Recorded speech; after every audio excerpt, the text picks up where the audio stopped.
So, lolo. So, yan guys, andito po ako ngayon sa bahay nila Simple Amore at ay gagala kami sa sa bahay ni Madam Brenda. Bibisita kami kahit wala si Madam, so baka makaalam, di ba? So, ayan guys, abangan ninyo pa. Guys, so ito pong daan papunta sa bahay ni Madam Brenda, Miss Atit. At dito po natin madaanan ang bahay ni Jigjag. At ito, papakita ko ang bahay ni Jigjag na dadaanan natin. Ayan. Yan ang bahay ni Jigjag. Jigjag! Anara. Natin ko siya. A few moments later. So, yan na yan guys!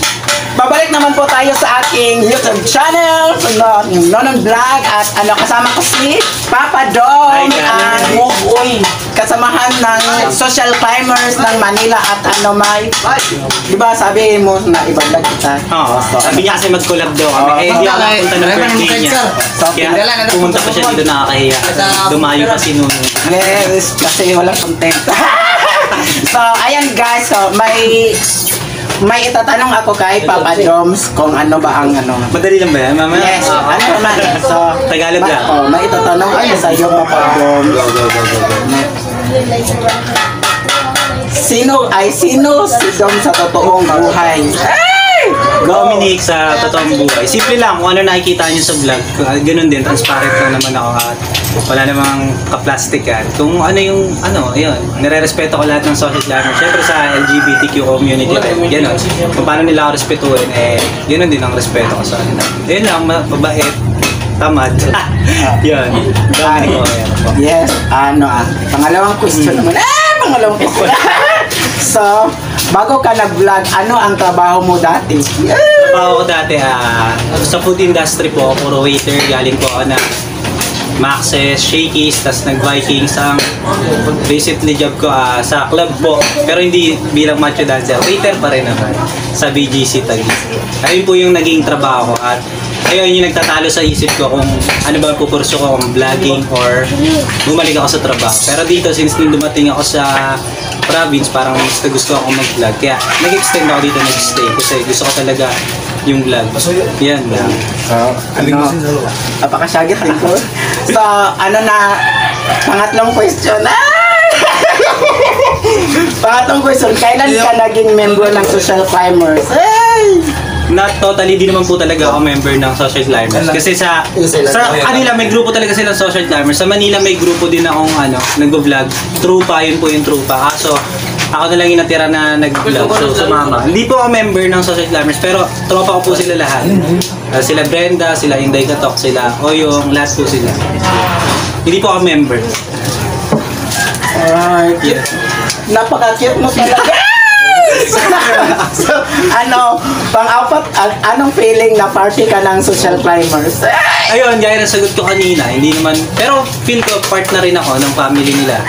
Gano'n, masaya at mas gusto ko talaga yung anong tawag dito? Environment. Gano'n, masaya kasi kasama yung mga Bex, puro tawa lang, gano'n.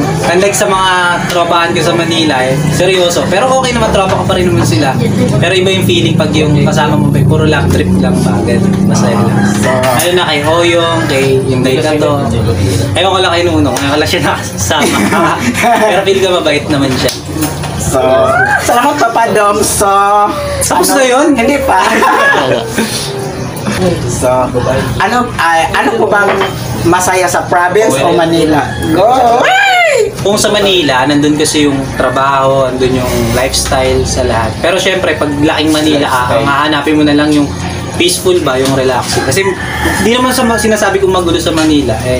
Dito, kung pag taga Manila ka, ang hahanapin mo yung parang tahimik, gano'n. At dito yun sa province. Kaya isa din yun sa dahilan ba't nagstay ako dito or nag-extend. Kasi nga, nakaka-relax dito, iba yung ambience, panibago naman sa gano'n.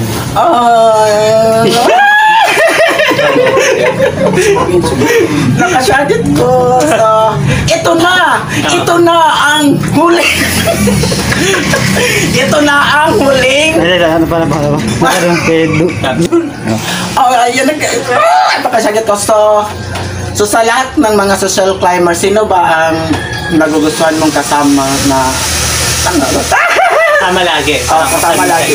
Bukod kay Brenda, di ko nasasama si Brenda syempre kasi yun naman talaga yung pinaka-tropa ko dun sa Social Glamours at si Mia. Siguro si Inday Katok tsaka si Oyon. Yun. Iba kasi pagkasama ko sila masaya. Love trip sila lagi kasama. Yun, sa pinakagusto ko. Tapos sa province naman si Ansing. Kasi sweet si Ansing at mahalaga. Ganyan po na. Paano ako? Paano naman ako? Papa ko. Pag dahil ako dito si Victor dito para more bonding ba? Lagi. Makilala yung isa't isa. Pero feel ko masaya ka naman kasama. Oo. Kasi puro katawa lang din.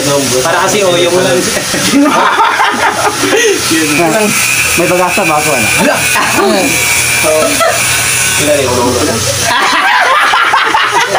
So, may pag-asa pa ba ako sa'yo, Papa Dong? Sa ngayon kasi pas muna ako sa relationship na kasi galing na tayo sa long term gusto mo nag-enjoy single. Tsaka pwede naman barkada at tropa ganyan. Gaya ng South Korea. Bro. Nanginit yun na, nanginit. Nagkaroon ko. Wala. So, ano ba yun? Oh, guys, by the way, tatanungin natin ang nag-iisang Papa Dom ng province. So, by the way, Papa Dom, may girlfriend ka na? Ay! Sa ngayon, hindi ko muna sabihin. Ayoko muna magsabi kung meron ba or wala. Wala, enjoy lang muna sa ngayon. Pero, basta. Yun. Oh, ayan na guys, ito na ang huling, huling na to, no? Last question. Ito na ang huling last question. Huling last question. Huli na, last pa. May isa pala sila. Ayan. Ayan. Hindi, ano. Go. Okay, guys. Para sa'yo, Papa Doms. Ano ba yun? Sino? Sino si Madam Brenda para sa'yo? Si Brenda Mage, isa siyang parang kuya, ate, nanay, tatay ko na yan. Kasi di nagkulang ng advice sa akin yan pagdating sa pananaw sa buhay. At iba yung mindset ni Brenda. Tsaka guardian angel ko din yung si Brenda. Kung di dahil kay Brenda, baka shags na ako ngayon. Kasi nung panahon na na-hospital ako at di ako ma-admit ng hospital, si Brenda yung tumulong sa akin para makalabas ng hospital. Kaya utang na loob ko yung buhay ko kay Madam. Kasi nga, grabe yung tulong niya sa akin at sobrang thankful ako at kaya ko paglaban niya patayan kay si Brenda. Yun lang, sobrang thankful ako sa kanya at grateful din. Oh, nakakakilig mo. Yun lang. Parang si Milay. So, Ito, last na. Sombra. Last question. ito na ang last question. Ito na ang last question kay Papa Dom. Para sa iyo, kaya mo bang mahalin si Madam Brenda? Ayun nga, gaya ng sabi ko, straight po ako guys at hindi po ako sa ganon. Pero kung babae si Madam, syempre di ako magdadalawang isip. Tinatreasure ko kasi pagkakaibigan namin ni Madam dahil sa ganun nga. Pangit kasi kung galing kayong kaibigan tapos pag jam kayo sa relationship, pag nag-away kayo, friends over din kayo, tanggal yung pagkakaibigan nyo. Kaya okay na ako sa anong meron kami ni Brenda at magbarkada lang po talaga kami. Since 2014 pa po hanggang ngayon, tunay ko siya. Yun din naman yung ibang social plan. Ang sarap mo talagang lambingin, Papa Dom. Ayan na guys. Maraming salamat po, Papa Dom, sa Thank you so much. napaanohan mo ang aking one-on-one interview ni Isang karangalan na makaulab ko si Nuno. Kasi pinapanood ko din to nung nasa Manila pa ako. Ano? Talaga? Ay! Nagkurot-kurot. Idol ko siya, idol. Thank you, Papa Dom. Guys, subscribe niyo po si Nunong Vlog. At may Facebook page ka ba? Oo, nanon-vlog din. Nunong Vlog din. Supportan po natin yung mga YouTuber na nagsimula. Gaya ko din po na nag-start pa rin. At please don't forget to subscribe din my YouTube channel, Dominic Ojero, at Facebook page, Papa Doms. Thank you so much, Nunong. Yes, thank you so much, Papa Dom. God bless and more. Thank you.